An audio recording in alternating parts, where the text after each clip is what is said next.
Good morning, good morning. Happy Wednesday, happy Wellness Wednesday. I hope you all are having a great start to your day. If you're watching from an area that is in a little bit different time zone, then maybe you are already started or are just getting started. If you are just stumbling on my page, my name is Donna. I am a mom, a nana, a wellness advocate, still applying to grad school, finishing up my applications, finishing up my personal trainer study, lots of stuff going on here, activewear fanatic. And I started Wellness Wednesday because I have been on almost a lifelong journey to be more well. And that is, in fact, a lifelong journey. It's not something that happens overnight for most people.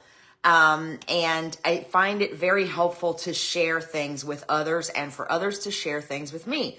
So I started Wellness Wednesday as a way that we can chat, cover some tips, some things that I've experienced along my journey that might help you. And maybe you have some things that might help others and me as well. So if you're here, I would love to know you're here. Let me know so that I know you saw this. If you don't see this till afterwards, please let me know you saw it with a replay comment, hashtag replay. And as always, if you find this helpful, please feel free to share with others. Hello, Michael. Nice to see you. Please feel free to share with others if you find it helpful.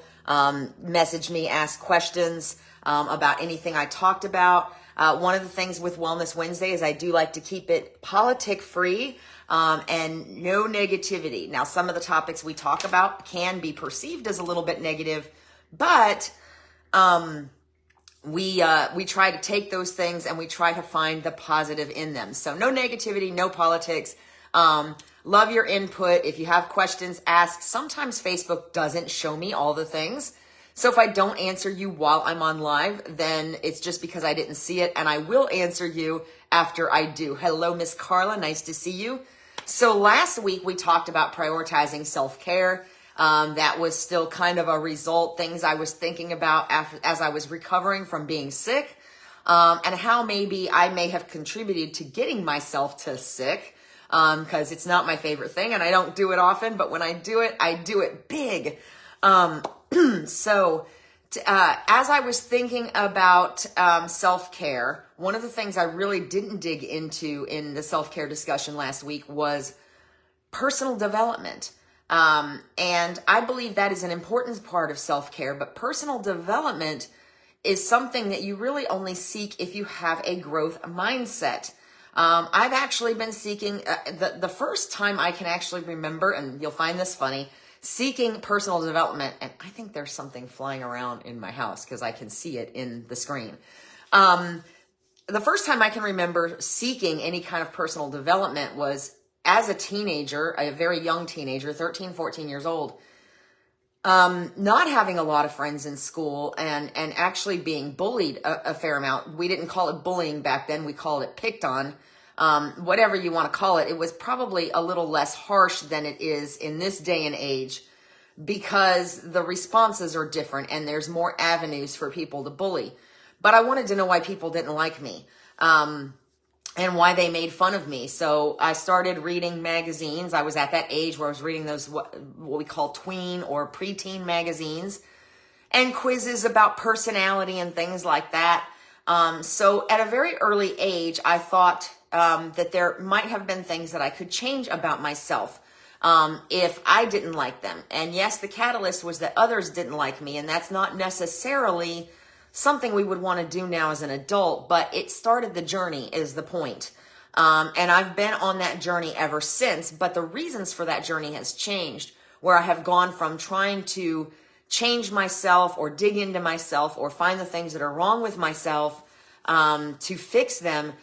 Not anymore because, good morning, Miss Dawn, not anymore because I'm worried about other people liking me, but more because as I've grown and gotten older and gone forward on my journey, I have learned, good morning, Miss Stacy, that there's a lot of things about me that I would like to change for me.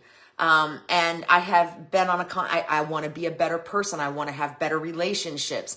And it's gone from having to do with the people around me and what they thought to more about me and my relationship with God and what he thinks, and what I think and what I can lay down and lay my head down and sleep with at night, if you will.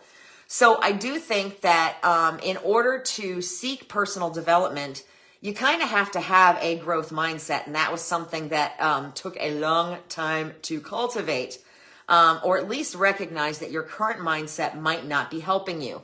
So what is a growth mindset, and where and why should we start looking for that and cultivating that? Again, if you follow me regularly, this is some of this may sound familiar, and it's because the more I dig into wellness and the more I dig into myself and look for things to share with you, the more that I learn how much of this really ties together.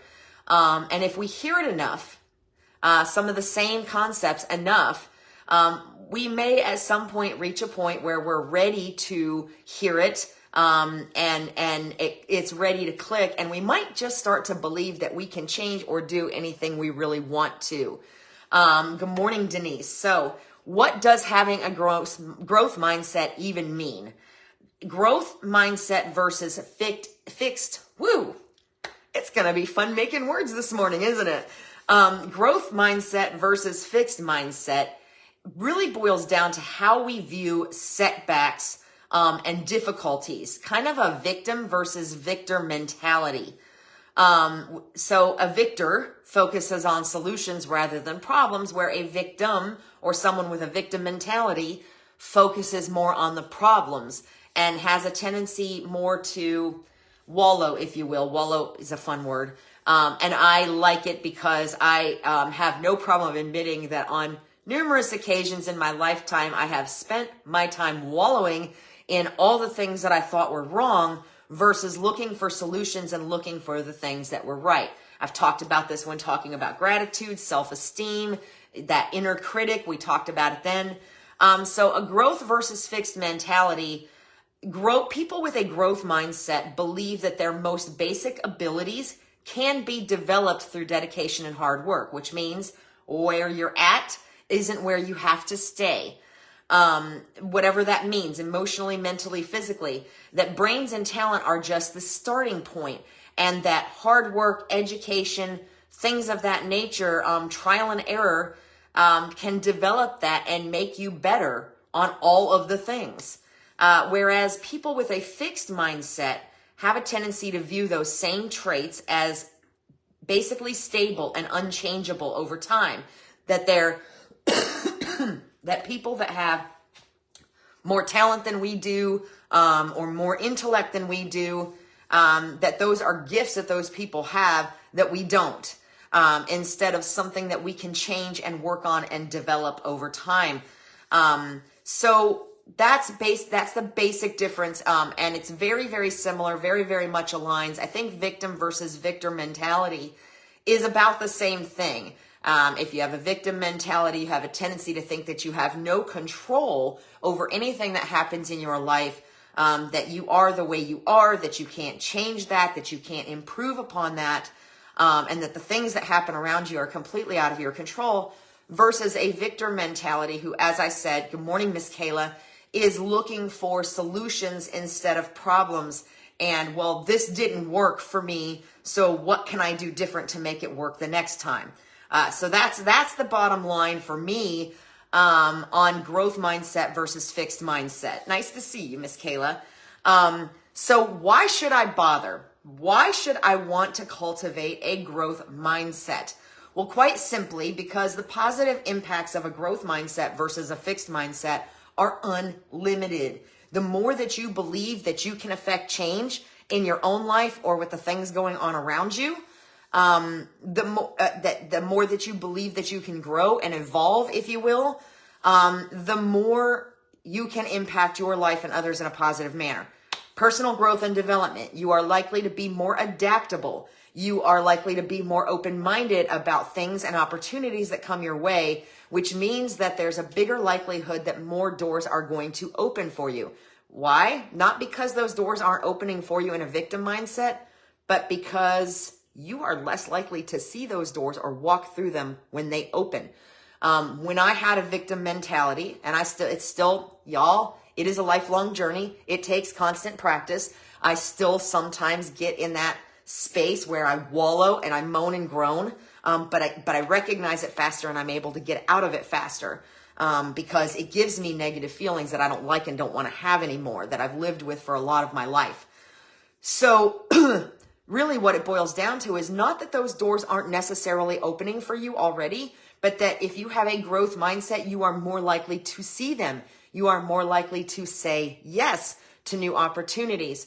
And yes, it's possible that more doors will open if you have a growth mindset, simply because you're going to be interacting with people and you're going to be doing things differently that open up different doors. So another one of the positive impacts of cultivating a growth mindset is increased motivation, because the more you feel like you can change and grow and develop yourself, then it's going to help you foster a sense of purpose that's going to drive you forward on your personal and or professional goals, whatever applies to you. Some of us don't really have professional goals. Some of us are retired or we're doing different things. And really it's down, especially for retired people, it's down to what can I do to make my quality of life better in general, because things change a lot when you retire. Or if you're disabled and you can no longer work. Good morning, Miss Victoria. So sometimes that can be personal goals. Sometimes we're happy in our professional world. We're perfectly content with where we're at in our professional world, but it's our personal lives that we feel like need some work, need some changes.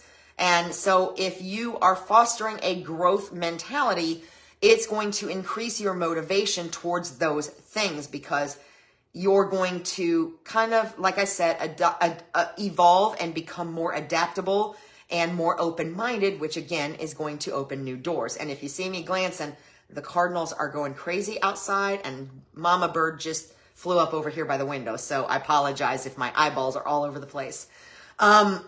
So another a positive impact of cultivating, I am really struggling with the words this morning, y'all, stumbling over myself. Another positive impact is improved resilience and adaptability.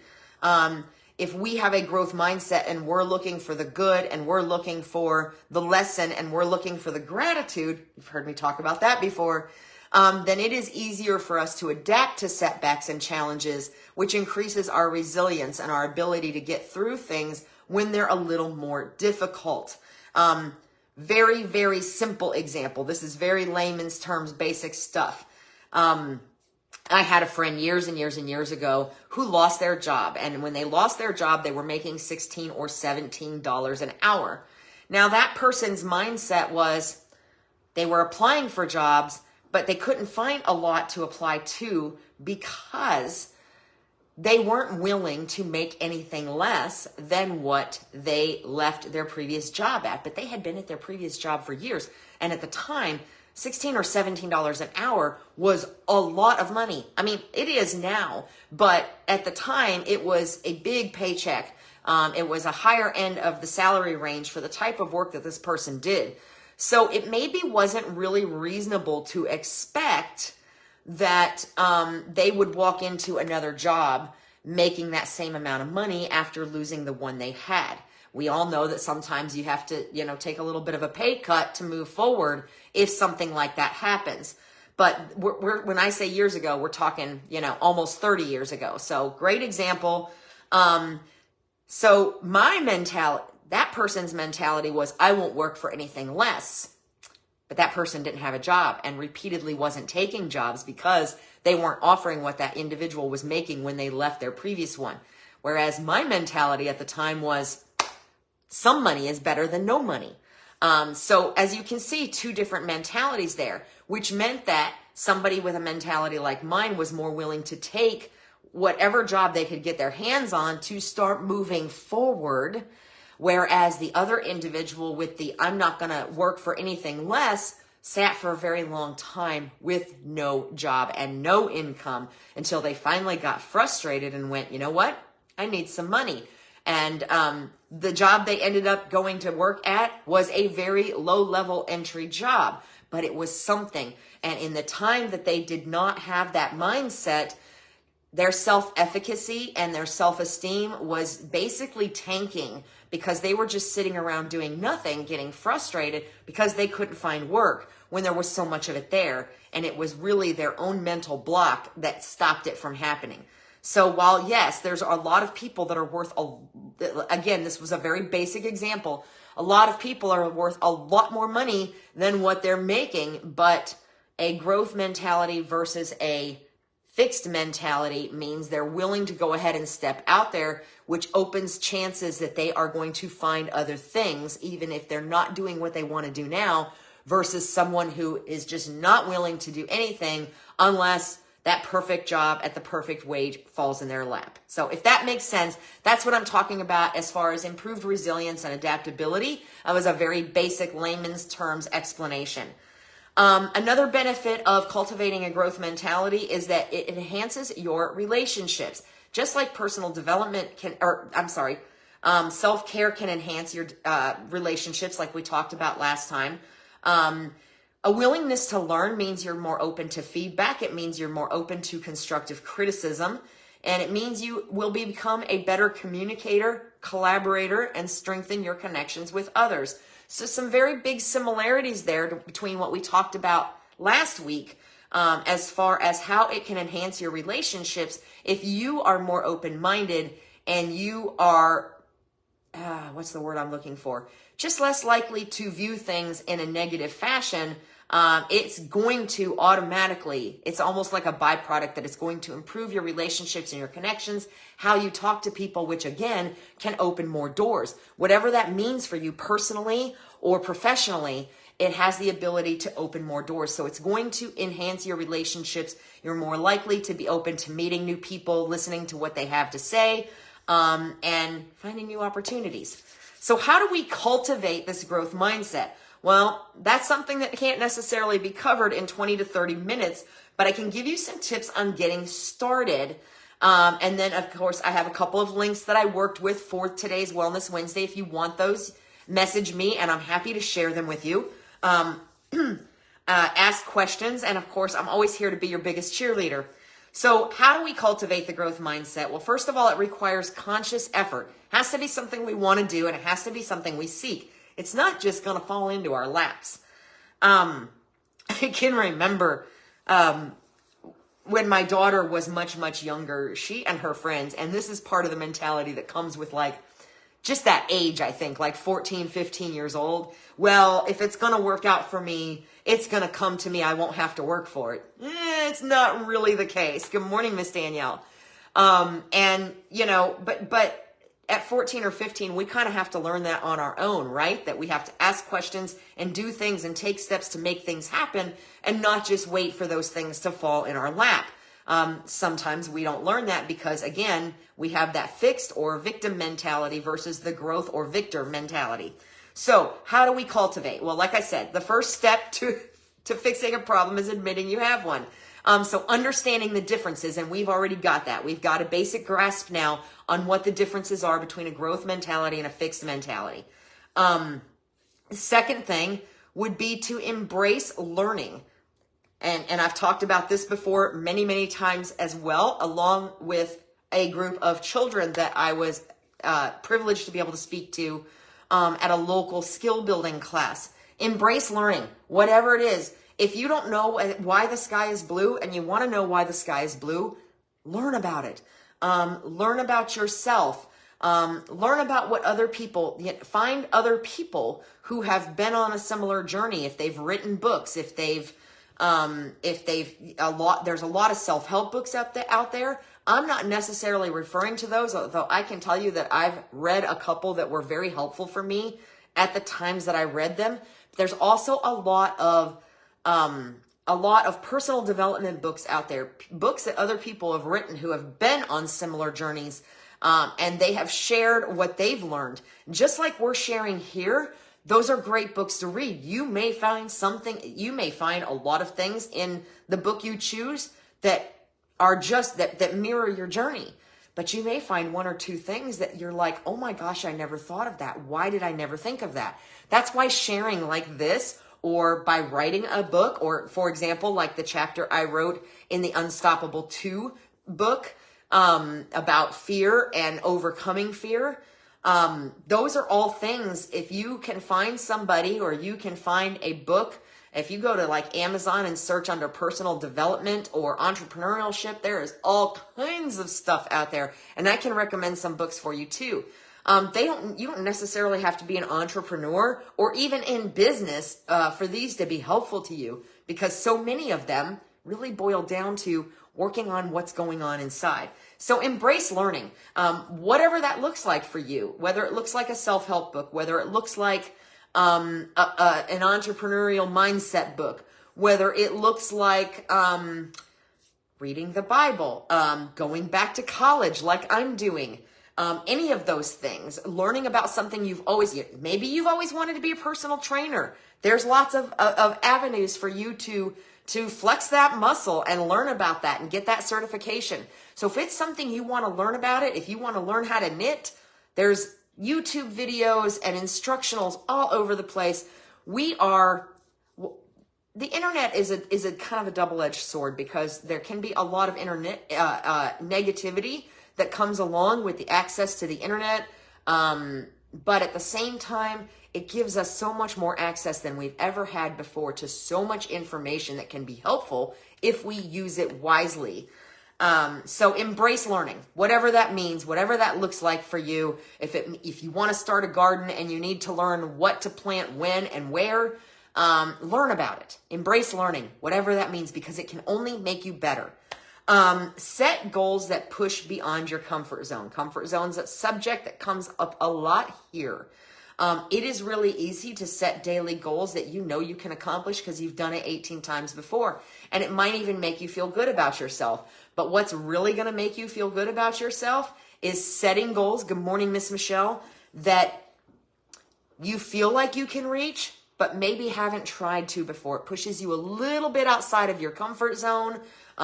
Maybe you want to start running, but you've only been walking for 30 minutes a day. So maybe you start every 5 minutes, you run for a minute and then go back to walking. Goals that push you just a little bit beyond your comfort zone each time, so that you are getting a little bit further and feeling a little bit more accomplished and a little bit more confident in yourself. Whatever those goals look like. It can be, you know what? I used to love reading. When I was a kid, I devoured books. I devoured Nancy Drew mysteries like 3 at a time until I had depleted the entire collection in the library at the school. But as an adult, I find it very difficult to make myself sit down and read. So that is a goal I set for myself, is to sit down and read more frequently. Or in your case, it might be a book a day, or it might be a chapter a day, because a book a day is a lot. So when you set those goals that push you beyond your comfort zone, if they are goals that require the need to be broken down and bitten off in small pieces, like I want to read this book. I've had this book for 2 years. I'm going to sit down and read it. Well, obviously, you're probably not going to do all that in one day. And the thought of trying to do all that in one day is a lot. It's overwhelming if you've got a very busy schedule. So you're not going to make the goal to sit down and read that book in one day, more than likely. You're going to need to set a goal to read a chapter a day or read for 15 minutes a day. You want to start meditating. But you know people that meditate for 8, 10, 30 minutes a day. You're probably not going to start there. So break it down, whatever that goal is, make it a goal that's beyond your comfort zone, and then break it down into small, manageable pieces, so that you are more likely to accomplish it. And then celebrate progress and effort, not just the results. Don't wait to celebrate until you've completed your goal.